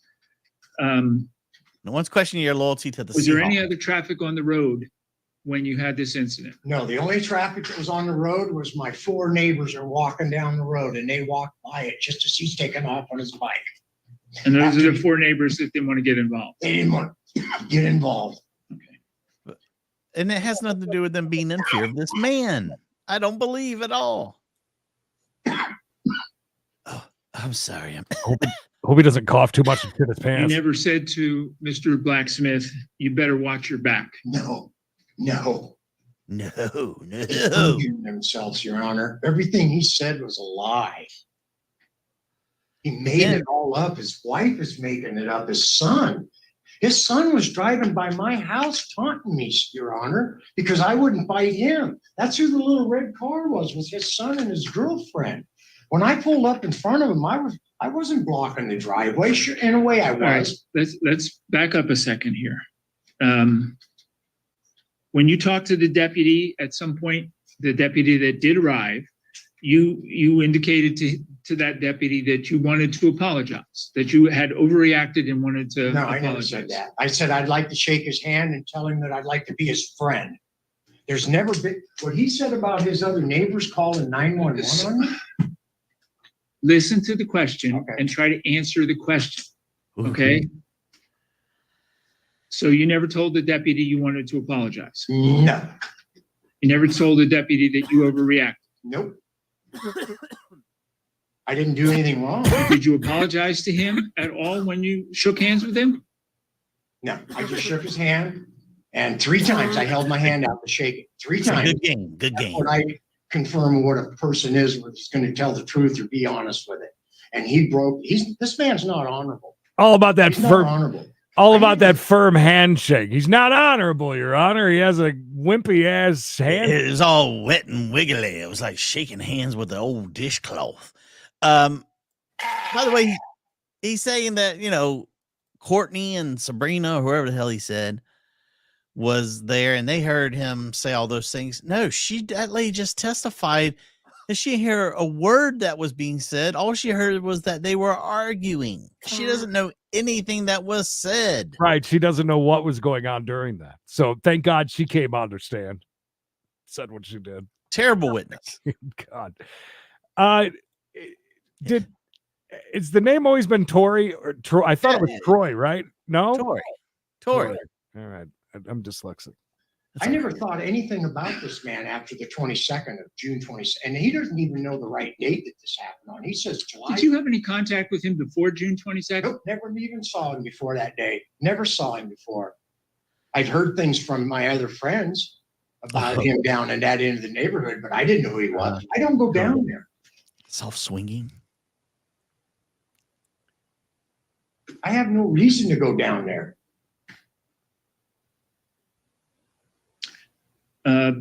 We agree that there was an incident at the driveway of his house, a contact. There were words said, and that's when he said, "How are your dead children?" 3 times. He was trying to get me to get out of the vehicle. Everything's in threes with him. And I knew that. Did you ever tell him he was a traitor? A what? A traitor. No. See, I thought he was. I'm not a Marine. When he said he was military, I said, "Are you a Marine?" That's what I said. I'm not a Marine. I cut 3 toes off. I couldn't qualify. They had to sew them back on. But I'm not a Marine. You sure as hell ain't. I never threatened him. I never threatened to go get a gun. I don't have a Magnum. The guns that I had in my house, there's no shells in the house for those guns. I can't even take the cartridge or whatever you call it and put bullets in it. I don't even know what bullets come out of, Your Honor. I'm an idiot. I never threatened him, Your Honor, on my dead children's graves. I swear. I never threatened this man. And we had heard a statement from Tina Gwynn, I think it was. Who? Is she the drug addict lady? Oh, shit. I didn't know who she was, Your Honor. I didn't. That's what I read in here. When her and I stopped. Oh, wow. A statement that says I'm a drug addict and I'm making this statement for Mr. Blacksmith. Oh, wow. Somebody made a statement in here for June or back in 8 that I stopped or tried to get her. Almost like he blurts things out, not even thinking about it, and then just quickly reacts to, no, I read it in here. It was in the paperwork I was reading. It said so-and-so prolific drug addict. Transient drug addict. And makes him look really bad because that's kind of the name calling and shit like that. He's kind of showing his real side. I mean, you can see him doing that on the side of the road or in the middle of the road when you're driving up. Oh, you mean the statement from the whore? Yeah. Oh, is that one the whore? The whore, right? She's never spent sense. I tried waving to her when she comes by. She won't wave, so I don't do it. You call her who I think the testimony was that her husband died. I know nothing about that. You know nothing about that. You didn't go down there and say, "Yay, the bastard's dead." No. Okay. Didn't tell her to watch her back. Your Honor, I respect the dead. No, I didn't tell anybody to watch their back. That's not my way, Your Honor. I've never sworn on people's graves. I respect the dead. Oh my God. He cuts his toes off so he didn't have to serve. I can't physically threaten anybody, Your Honor. My body won't allow it. I have 3 collapsed discs. I have 3 again, Creed. You're right about this 3 thing. They do say that everything happens in this world in 3s. Yeah, well, definitely with him, 3 handshakes. 3 collapsed discs. What he just said, how he's not physically capable of doing that, is basically should be the tagline of this. You know, I mean, that's his whole defense. I'm too frail and old and too many problems to be able to do any of Got this. hit on my bike in September 25th to 6th. I broke an ankle, fractured this ankle, hit this shoulder, the clavicle goes in. I can't lift this arm up any higher than this. Okay. I get it. There's no way I could physically threaten this man. All right, back to you, Mr. Blacksmith. You have an opportunity to respond. Your Honor, if Mr. Vernon is so disabled, how is he out trimming his azaleas in his front yard? I've seen him working in his front yard on a number of occasions. While Mr. Vernon may be disabled, I won't dispute that fact. It's not incumbent upon me when he's threatening me to understand or know whether he has a firearm on him, whether he is disabled, any of that. I don't know any of it. All I just saw was somebody acting in a wild manner towards me, and I was frightened. I never did unstrap my firearm, Your Honor. I bladed myself. I've been to a number of firearms training courses. I take my concealed carry very, very seriously because I'm a 100% disabled veteran myself. My back is fractured in 2 places, which is one of the reasons I don't ride my motorcycle very often, and is why it's a 3-wheeled motorcycle with the little wheelchair on the back and everything. And I've seen Mr. Vernon get angry with my neighbors across the street before. The lady in question, Tina Gwynn, she used to live across the street from me at 917, the same place as a previous lady, Caitlin Self, wrote the statement on. And I've seen him yell at her while she's been over at the Deshaw's house on the corner there. I've seen him actually yelling at her and Phil both. You can see that there's another statement there from her son, Sean Gwynn, basically saying the same thing about Mr. Vernon coming out and celebrating as his father was being taken out by the coroner. Oh my God! After he'd passed away. So the only person that's disrespecting the dead here is Mr. Vernon. Most of what he says is false and just trying to run around the fact of what he actually did.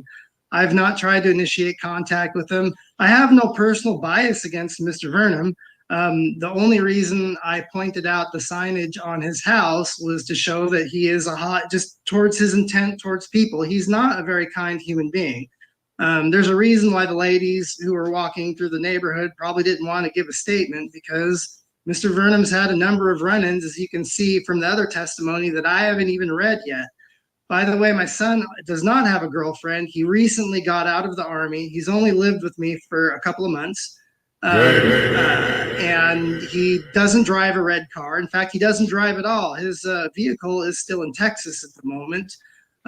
He rides to work in a white BMW and a gray BMW. Those are the 2 people who humble brag every morning during the work week. But he's not even driven my vehicle since he's been here. Most of the time, I do try to avoid that section of the neighborhood now, because I just simply don't want to have any contact with Mr. Vernon. There's further statements, that I've got written in if you need me to read through them or anything.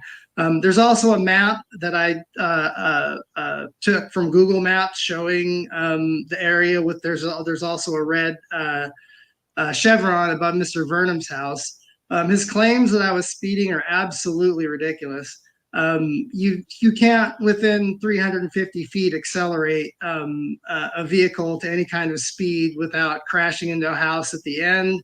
And when you're going out onto Marvin Street, there's a roundabout right there at Pacific, probably about, I would say 50 to 75 feet away from the turnoff of, or from the road that turns onto Marvin.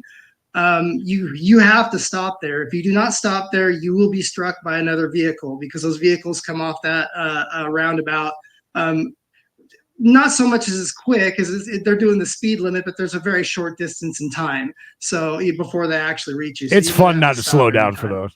Yeah, why not? There were words exchanged between Mr. Vernum and I. Not all of them were pleasant. I simply defended myself verbally, met the level of attack that Mr. Vernum placed upon me, and that was it. I'm not a perfect human being, and the situation has, left me anxious, and I'm angry at Mr. Vernum's actions. And while I'm sympathetic to his past and his current disabilities, it doesn't give him a right to continue to harass me or impede my travel on a public roadway. All right, stop for a moment. Ms. Wan, I'm sorry. I should have excused you. You don't have to sit here any longer. If you wish to leave, you may leave as well. Sorry. She's like, I can't. I'm his ride. Mr. Blacksmith, I have to ask you this question. Did you ever say to Mr. Vernum, how are your dead kids? No, Your Honor, I did not. Did you know that he has children that are deceased? I knew he had one that was deceased, but I was unaware of the circumstances of it. So that's why I'd said it due to his unfortunate past in my testimony. But it's only through hearsay. I was unaware that he had a son up until recently. Till I said it. No, I didn't say it. He's winning, right? Yeah. And I think that he just wrapped that up pretty good. I mean, I would have probably said less because I knew that I had this one in the bag, but.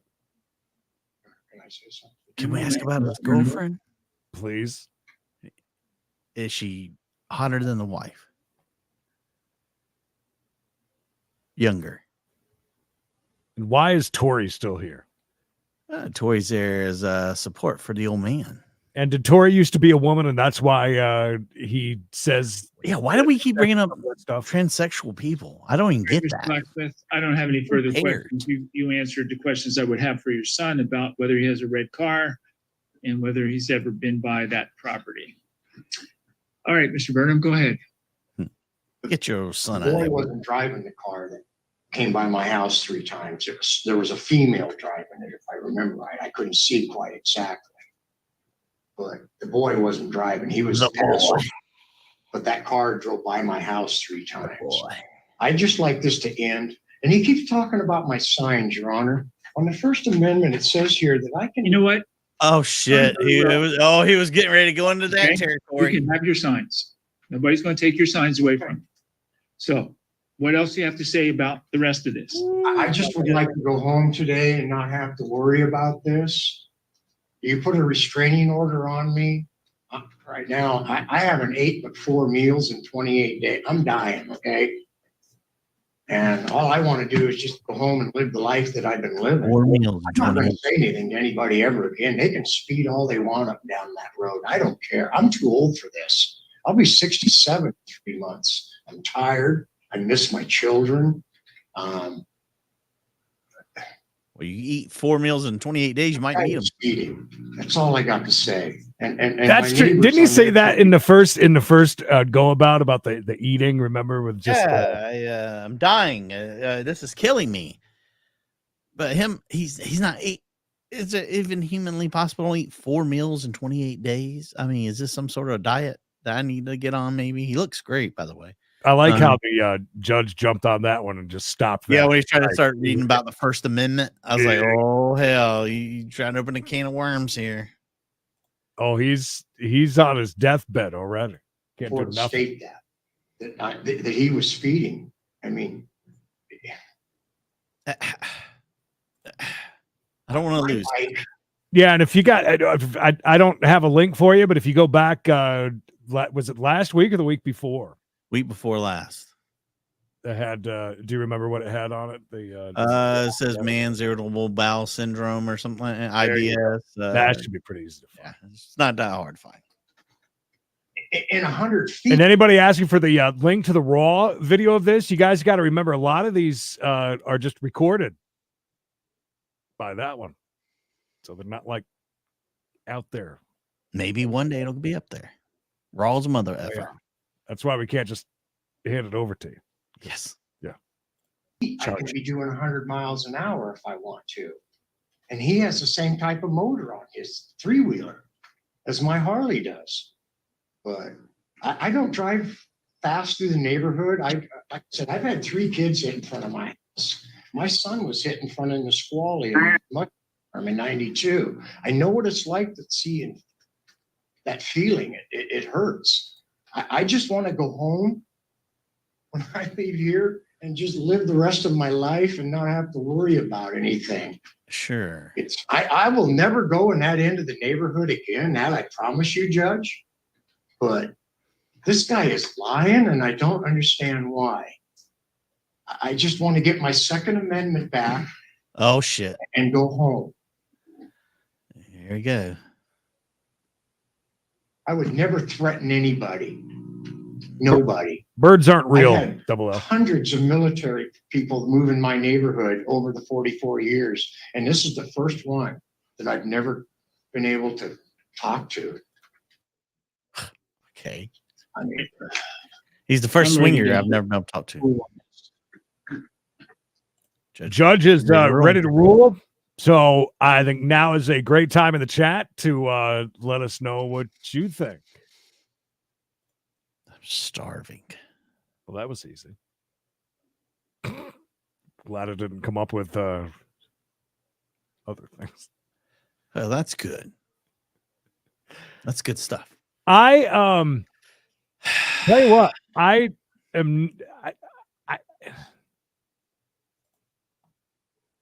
hope that Eric gets this. And he's digging septic tanks. Why? If you're dying, F it. Who cares?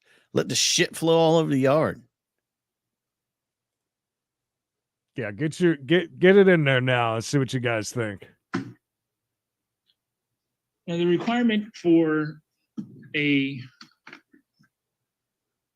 anti-harassment order to be entered, a protection order to be entered, is that I have to be persuaded by preponderance of the evidence that the incidents complained of occurred and that those incidents are sufficient under the statute for the issuance of an order.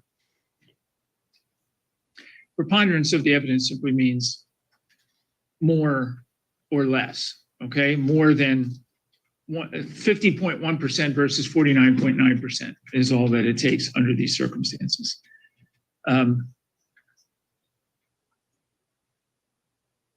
What's been presented in the written documents and presented in testimony today is a situation that both sides are accusing the other side of lying. Both sides are accusing the other side of making all this up. We don't have any kind of truth meter that we can attach you to find out who is telling the truth and who isn't telling the truth. That's why we have live testimony, so the judge can get a feel for the reliability of the witness's testimony under the circumstances. If Mr. Blacksmith is to be believed under the circumstances, threats have been made to him that would reasonably cause concern on his part. He has indicated that he was told on multiple occasions that you would get a weapon and shoot him. At least twice that was said. That he would end him, that he had better watch his back, that he was a traitor amongst other unflattering terms, and that you were going to end his shit. I love when judges Mr. swear. Burnham is to be believed. The threats were made to him by Mr. Blacksmith. And in fact, Mr. Blacksmith was armed. He has a concealed weapons permit. He was armed at the time. Did not display his weapon or brandish his weapon, meaning point it at you or hold it or show it to you. No one is arguing that that's the case. We've had testimony about the speed of the motorcycle. Mr. Burnham has testified to how much time it would take to go a certain distance and what the speed would have to be under those circumstances, although it's not done to any kind of mathematical certainty. He's also testified he doesn't have any experience in estimating speed. That's why police officers have radar guns or LiDAR guns in their vehicles in order to give a clear reading of what the speed is. There's the question of how much distance there is on the street that this is alleged to have occurred and what the speed could be in terms of getting the vehicle to stop in time at Marvin Road. There's been testimony by Mr. Burnham. He just testified that his motorcycle could get up to 100 miles an hour and 100 feet. I don't think that's possible from my limited experience in doing work of this kind, trying to estimate things like that. 100 miles an hour and 100 feet? Computations. Ooh. Wow. It took forever for that DeLorean to get to 88 miles an hour on Back to the Future. Holy crap, this guy can get is a understand from Mr. Burnham's testimony that speeding is an issue in the neighborhood, that the sheriff's department has told him to get license numbers and so forth. Sheriff's department also probably has told you that they can't issue a ticket based on your testimony, that they have to observe that. That's one of the rules of evidence in these kinds of situations. See you, Tori.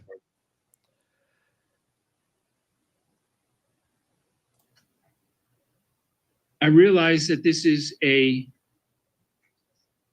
major bone of contention for both sides in this case. I mean, it's consumed a great deal of time here this morning for all the parties that are involved. You put people to writing statements on your behalf. Obviously, there's a lot involved, and that takes a lot of effort to go that far. And again, based on my experience as a lawyer and my limited experience as a judge, that trying to hold together made up stories for this length of time and with this level of complexity is difficult, if not impossible, to accomplish. Again. Has he made his decision yet? He's struggling. Now, having said all of those, he's beaten down almost every single thing that's came out of Vermin's mouth, whatever his name is, his mouth. Yeah. I mean, it has to go. I like that he played both sides. Like, okay, if I'm going to believe you, XYZ needs to happen. If I believed you, XYZ had to happen. Now, this is what's going to happen. I like it. Do you think he's just playing it up at the moment and he already has it? He's like, this is really. I don't know. That'll work. Vermin, yeah. He's hydrated. Things. I've indicated that I think there is sufficient evidence, a preponderance of the evidence indicates that 2 confrontations occurred as opposed to 1. Ms. Vaughn indicates that she heard 1 confrontation in the street. She testified that she was working at that window for the whole morning and did not hear a motorcycle racing up and down the street. To be going 50, 60 miles an hour on the 2 occasions in that limited distance, it would seem like she would have heard that. She did hear yelling. She did see a confrontation in the street. She did see, as Mr. Blacksmith indicated, that he did put his hand down to where his weapon was located, but that he did not display it or brandish it in any way.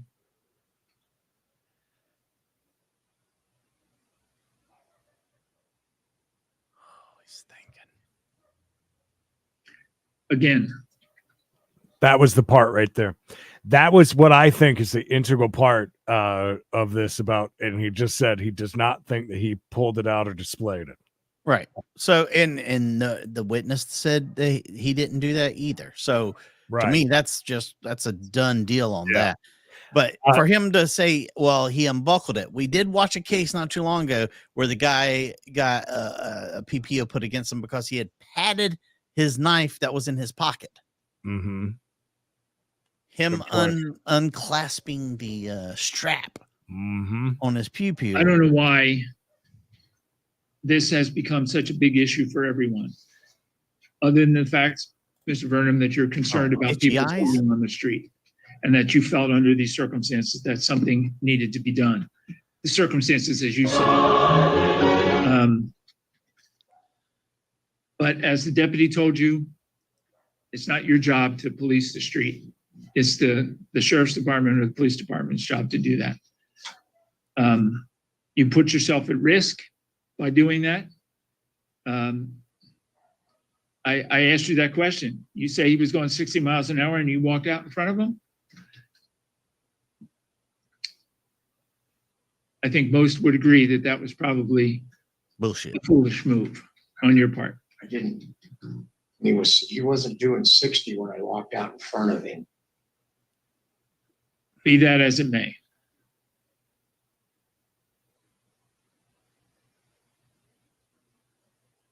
I am going to enter an order. And that order will prevent you, Mr. Burnham, from having any contact with Mr. Blacksmith. And you're not to go around his residence. How far away from your residence is his residence, Mr. Vernon? 300 yards. As the crow flies. Maybe a little more. All right, so I'm going to make the restriction 500 feet. You can't go within 500 feet of his residence. You've indicated you have no reason to go down there. No, you haven't gone down there. There's no particular problem with that. You're not to go around his workplace. And you're not to have any contact with him. What's more concerning is, the weapon issue. You do possess 3 weapons. You've indicated to me that you can't use them. 3 weapons. Because of your physical disabilities.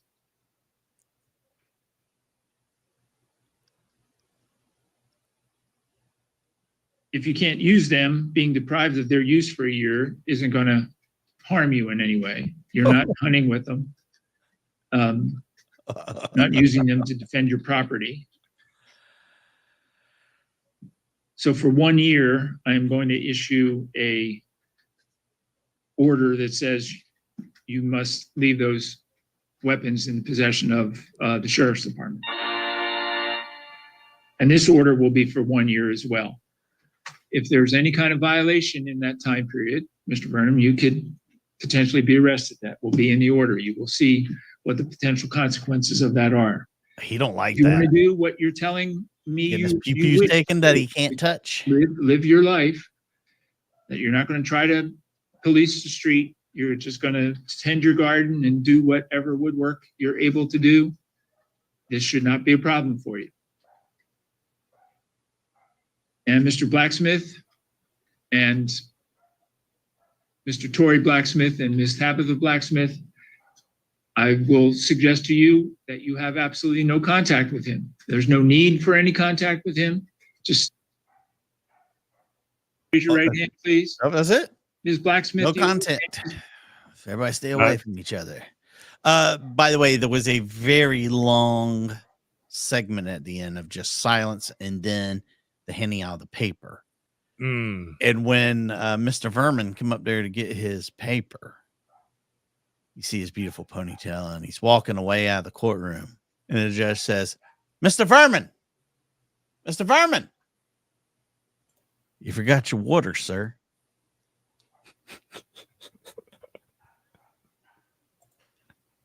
What a great ending. Forgot your water, Mr. Dehydration. Yeah, Mr. Dehydration gets such a pants. What a great one. Certainly, I feel like the judge got that right. Nailed it. I gotta say. I haven't named my horse yet, but the horse is gone. I got a new cardboard cutout now. horse has been taken out to pasture. Recycle them, Thank you guys for hanging out. Over 200 of you here with us damn near the entire time. It's a long one. It worth every minute. That really did, like you said, moved very quickly. Yeah. There was no downtime in it. It was just go, go, go, go, go. And kudos to the judge for that. Yeah, I got it right. And I'll tell you what, the blacksmiths, if they just if they do a little more driving and do a little videotaping, I think that dude is he's going to get himself in trouble. That dude's going to get in trouble, no doubt. The crazy train today. Thank you guys, Tommy, Flusha, Gary, Kathy with some PP, Toddy Piggy, and Kieran. Thank you guys so much. We'll be back 4:05 East for Taco Tuesday, and we got a chase. That's right. And coming up here in just about 5 minutes, over on Credence and Mikey, a great case of something very bad. When I say great case, some craziness happens during it, but a very sad, very triggering case happened in Judge Middleton's today. And Judge Middleton did something I've never seen him do. Really? And that's have to kick numerous people out of the courtroom and send people to jail. Damn. That weren't even there. They were just in the audience. Things get really out of hand. A lot of name calling, cursing, yelling through the courtroom, all that. You'll notice throughout this video, there will be nothing funny because there's nothing funny about this case. This is a very serious case that he's going to hear. And shit just goes crazy during it. So make sure you check that out. It's going to be happening in just a few minutes. So please be there for that. If you guys would also hit the like button before you leave, we'd appreciate that too. Stay safe, stay hard, stay tuned, and stay away from Mr. Vermin because that's some bitch will clothesline you off your trike. Stay out of the entire neighborhood. Just you end up with toes missing, shitting yourself from dehydration. You end up with losing teeth. And Yana, they call me Lucky.